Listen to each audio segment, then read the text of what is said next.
The Metro franchise on Steam Deck, we got Metro 2033 Redux, Metro Last Lite Redux as well, Exodus, Exodus Enhanced Edition, and why there is more games that I'm talking about. Well, this is the original Metro 2033, was given away a few times, but it's the original PC version. Then we got this one that was also given away for free a while back, the Complete Edition. Not sure if it has anything to do with the original PC port. And then we got the Redux versions that are verified, so 2033 Redux, Last Lite Redux, verified, Exodus, playable, and the Enhanced Edition that is basically the quote-unquote path-traced version that looks fantastic. So we're going to be going through the Redux versions because these are the latest ones and most stable ones, and then Exodus on both versions. And you can get all the Metro games for cheaper with our sponsor Instant Gaming for $12.05 US. You can get all the Metro games, Exodus, Redux, the 3 games, but Exodus includes all the DLC, and if you buy Exodus, it includes the Enhanced Edition. You can also find the newest games on Instant Gaming for PC, PlayStation, Xbox, and Nintendo Switch. Clair Obscur Expedition 33 for $33.94 US. Going back to the Metro Saga, yeah, includes all the games for $12, and you can buy them individually for $2 to $4 each. It's ridiculously cheap. To this partnership, we're doing a giveaway each month with Instant Gaming. Just hit participate, follow myself and Instant Gaming on social media to have more chances to win. And the person that wins in the month is going to get a free game of their choice from Instant Gaming. Last month, 6 days ago, Spivet won Assassin's Creed Shadows. He chose that game. So thanks again to Instant Gaming for sponsoring this video. Let's continue. So we start with Metro 2033 Redux. By default, the game is on very high, which drops quite a few frames. We're at 90 on high in the menu, and we dropped to 76. And honestly, I don't think it's worth going above high in this game. I said this even when the game came out. Tessellation on normal to avoid FPS drops, and then when it comes to game options, make sure physics is disabled.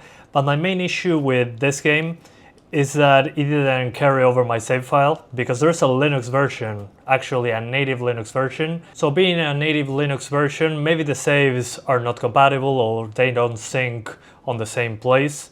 Okay, so again, my saves didn't come into the game. I had the entire game finished, so I gotta start from the beginning. But usually the performance issues in this game come into when you're having combat with multiple enemies. Okay, we lock it to 60, we get better battery life, and it's basically more consistent overall.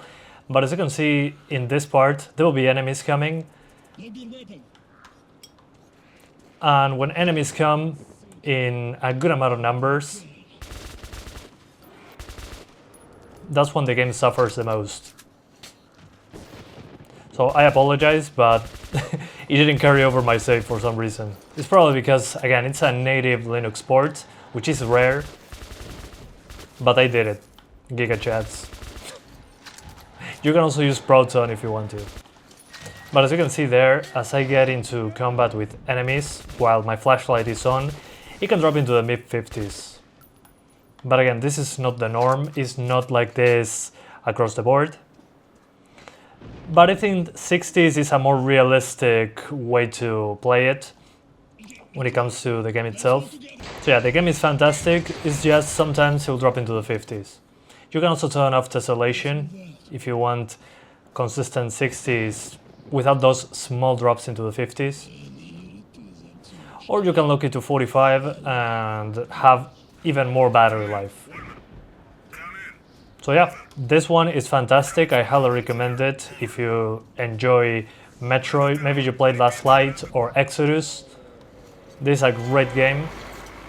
And the Redux version is verified, and rightfully so. It runs fantastically well.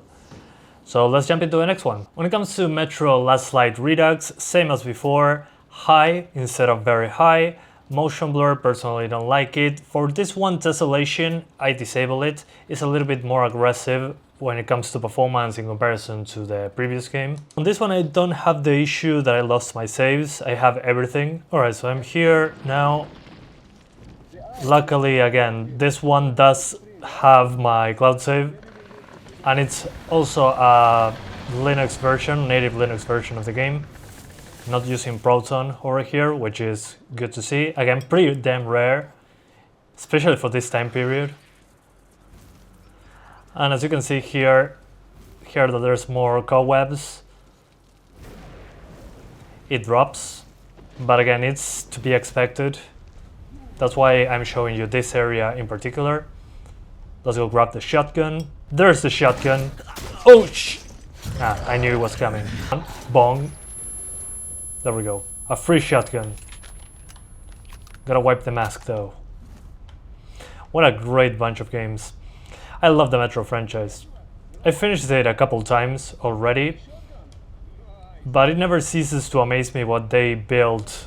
Here's when it's going to drop, because there will be combat, like I showed you in the previous game. So it doesn't drop as hard on combat, still noticeable, but again, for battery life purposes, I'll just go here, grab the FPS limit, and lock it to 60. This will give us good battery life, better battery life, better said. And it will consistently be there, no matter what.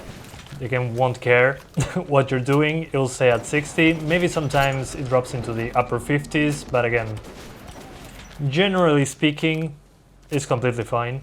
Yeah, this one I highly recommend. Again, do not enable physics, otherwise the performance will be a complete mess in comparison. But playing this at 60 FPS is awesome. I really enjoy it. When this game came out, it made my PC cry.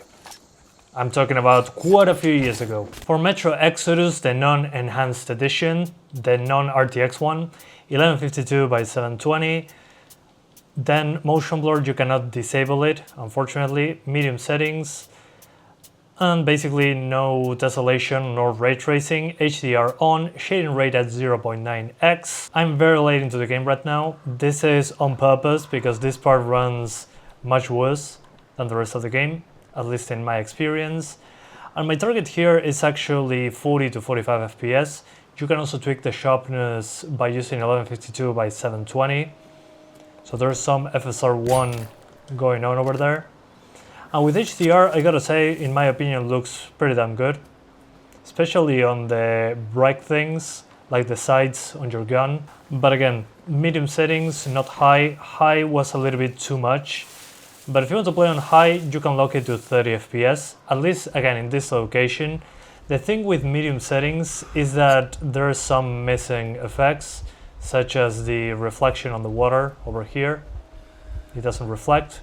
Doesn't have screen space reflections, and in the desert level the foliage doesn't cast shadows. So we're talking about a handheld PC here, so that's optional. Personally, I'll just use the settings that I told you plus a 45 FPS cap. In my opinion, is very superior to 30 FPS. There is some visual sacrifice, obviously. But 45, I think, is the best way to play it, or 40s if you want to be more consistent. Okay, more enemies going to show up. But again, this is as bad as it got for me. This is the worst performance I got in the game.